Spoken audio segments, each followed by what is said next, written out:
There it is. Final chapter. Purpose. Alright. It all comes down to this. This may be one of the most anxious I've actually been going into a final chapter for this game, so let's see how it plays out. Mr. Wiley keeps me trapped by his side. After stopping by the dorm so that everyone can get their instruments, we embark to the football field. Joy.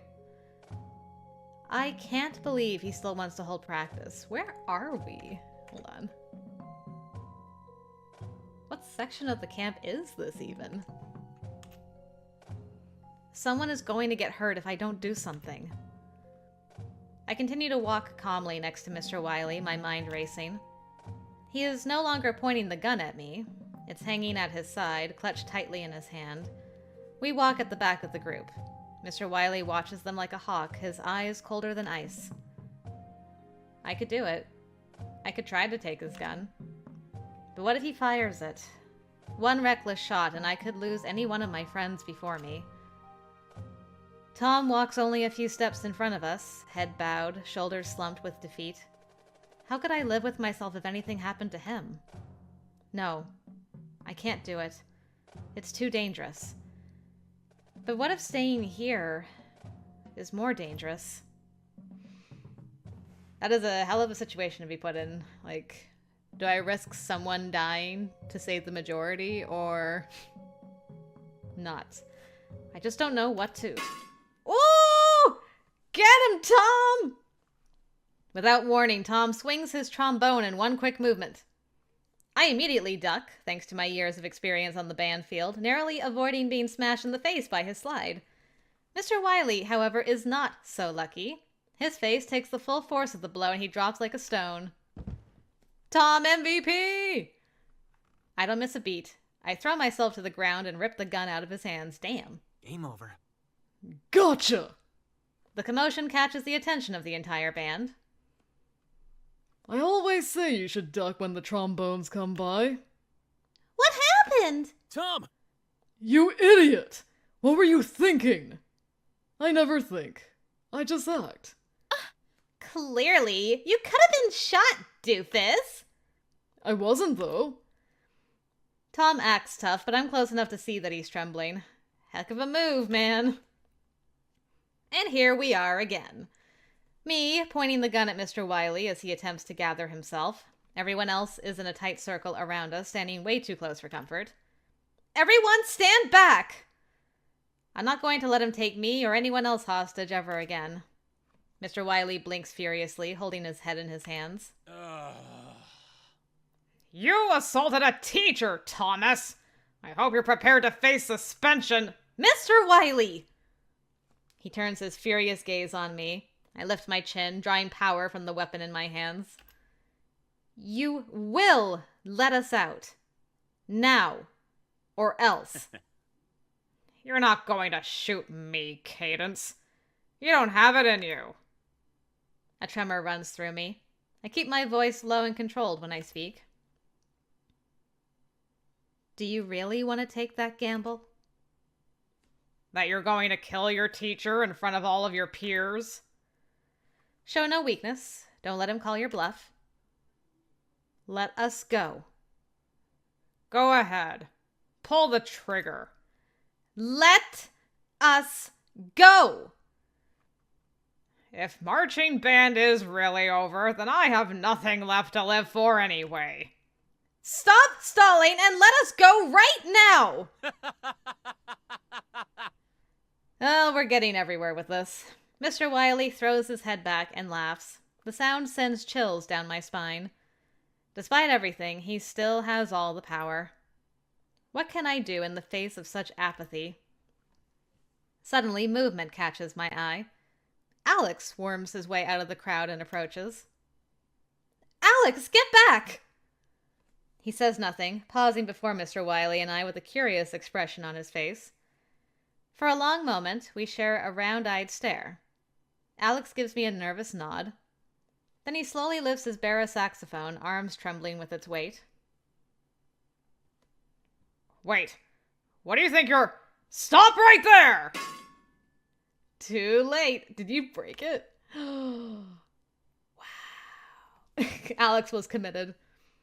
The band gasps as Alex chucks his Barasax at the ground. We collectively cringe as the instrument crumples against the pavement. Some even cry out, but none so loud as Mr. Wiley. I would solve it! I would solve it! Ah! No! That's a school instrument! Do you have any idea how much Barasaxes cost? You little...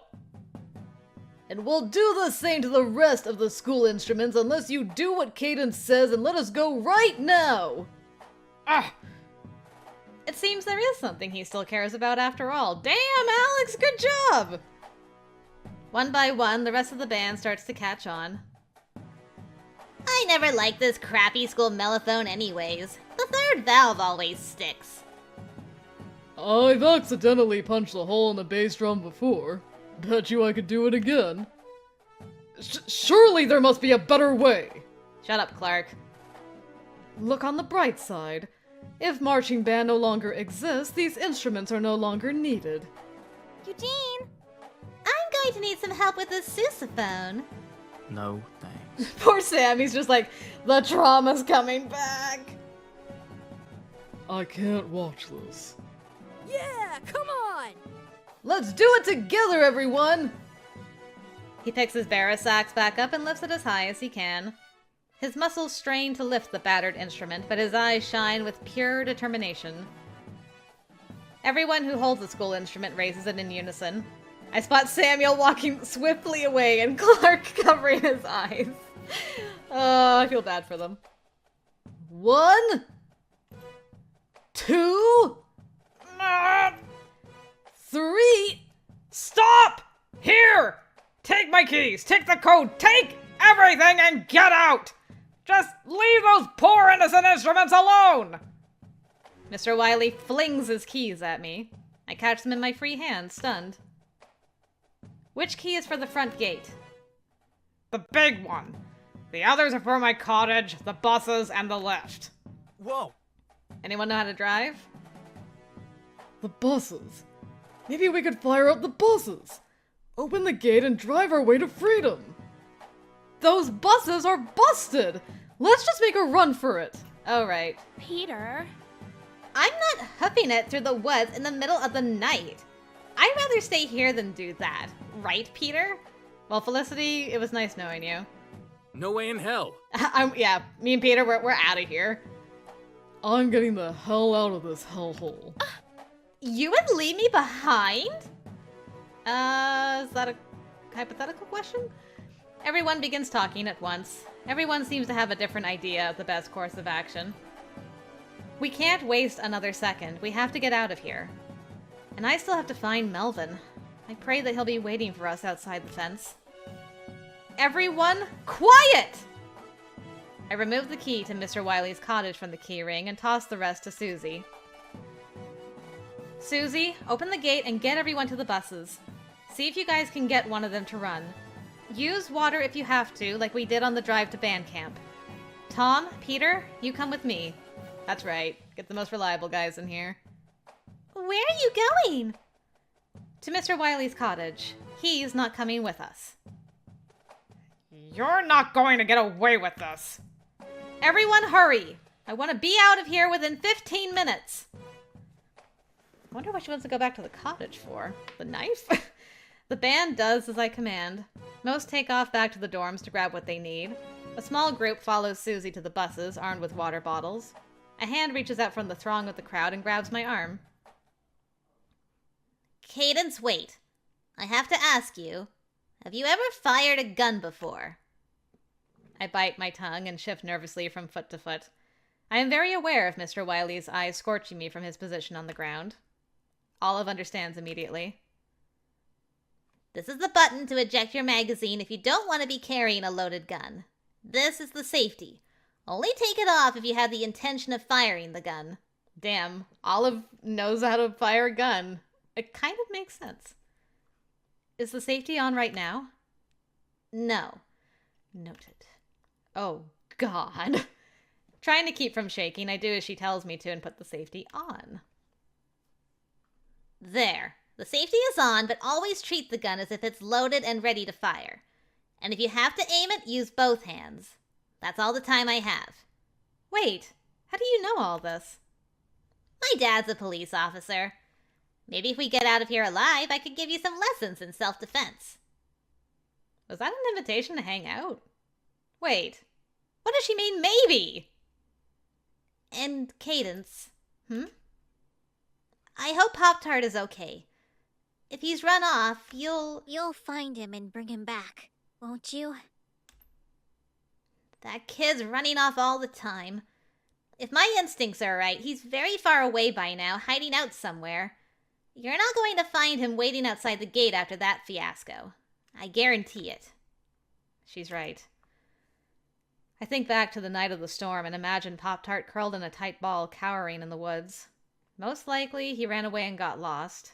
He must be so terrified right now. And what if the ghost of his mom is out there? I promise I'll bring him back. Good. I have to go deal with Mr. Wiley now. There's no time to lose. Good luck. Are we finally going? Yes. Come on, you three. I give Mr. Wiley a stern look. He rises to his feet with an agonizing sluggishness. Tom gives him a strong jab with his trombone slide. Get moving! You heard him. Walk! Mr. Wiley says nothing as we force him into action. His silence is unnerving, but I won't let it get to me. I keep all my senses alert as we make our way through the woods to his cottage. Yes! Garth, we're coming, sweetie! Does this house have a basement? We'll lock him in there. Good idea. Like, leave this guy here. He's safe, but he can't get to you. We locate the door to the basement. It has a deadbolt and would be the perfect place to leave him, except it's already locked. The door doesn't budge. Where are the keys? Still not talking to me. We left them with Susie. Shoot. Let's lock him in the bathroom instead. There are no windows in there. Garth, sweetie, we're not coming. I'm sorry. I'm so excited. We let Mr. Wiley lead the way to the bathroom. He steps inside without a fuss. As I go to close the door, he locks eyes with me. I expect to see anger or hatred there, but instead, his eyes are disturbingly blank. It's all good. Don't worry. We'll send the police to pick you up as soon as we make it back to civilization. Yeah, you'd better hope we make it back. Goodbye, Mr. Wiley. Quick, let's jam it shut before he tries anything. Tom shoves a chair under the doorknob, securing it. Then the three of us drag his heavy desk out of his office and put that against the door, too, for good measure. He'll still figure a way out of there somehow. Garth! Garth! Please escape somehow. Only when we step outside into the fresh air do we all let out a huge breath. I slide the gun into my back pocket, triple checking that the safety is on. Hey guys, when did our life get so crazy? What do you mean, Tom? You never expected to get trapped at band camp by our lunatic band director, who held our drum major at gunpoint, who we've now locked in a bathroom. If I did, I would have brought more snacks. Are you two done jabbering? I want to go home. Home. The word pulses within me and makes my heart rise. It feels so good I have to say it again. We're going home. Hell yeah, we are. Last one on the band bus is a moldy clarinet reed. Well, rip Garth. As we approach the parking lot, I hear the roar of an engine. No way. They did it! They did it! The gate is open. A bus stands proudly at its entrance as band kids pile onto it, doing their best to squeeze inside and make room for one another. Finally, there you are! Let's go! Susie boards the bus before I can ask her the question on my mind. Tom and Peter follow eagerly, but I hesitate. I take a step outside the gate and scan the darkened hills and woods. The long road that brought us here stretches before me. The road to freedom. Cadence! Come on. Cadence, let's get out of here! I turn around to see all of the windows of the bus have been opened. My friends' smiling faces beam down at me eagerly. They wave me towards the bus. We're missing two, actually, very important people, but still I hesitate. Why am I hesitating so much? I thought I wanted to go home more than anything. Slowly, I scale the bus steps. Doug grins at me from the driver's seat. Oh, right, because he can... Okay, well, yeah. Doug, you're driving? Oh, yeah. I drive an ice cream truck. That's like the same thing. I won't argue. I turn to face the overcrowded bus. All eyes are on me. Before we leave, is everyone accounted for? Section leaders, do a head count of your sections, please. They do as I ask, working quickly. One by one, they call out confirmation that their entire section is on the bus, but there is one section leader who says nothing. I catch Olive's eye. Her face is wrought with concern. She shakes her head once and my mouth goes dry. We can't leave until everyone is accounted for. The band explodes into protest at my words. Ridiculous. I'm not staying here for a second longer. It's too dangerous with that psychopath around. Are you kidding me? You'd never find Poptart in the dark anyways. Use that brain of yours if you have one. Correct. He'll have to be left behind for the greater good of the band. Sending out a search party would only serve to separate us. Yes, leave it to professionals, Cadence. As soon as we get back to civilization, we'll call the police, and they can send out a search party to find him. But I can't just leave him. I have a horrible instinct in my gut. Something tells me that if I leave now, it might be too late. I could lose Melvin forever. Again, I think of him lost out there in the darkness, alone and fearful. At the same time, I feel the eyes of the entire band on me, waiting for me to decide what to do. But what can I do? I'm done waiting. Doug, pedal to the metal. Doug does as his section leader commands, taking his foot off the brake and slamming it into the gas. The bus lurches, and I nearly tumble down the steps and right out the door, which Doug forgot to close. Oh. Not the trombone. Not the...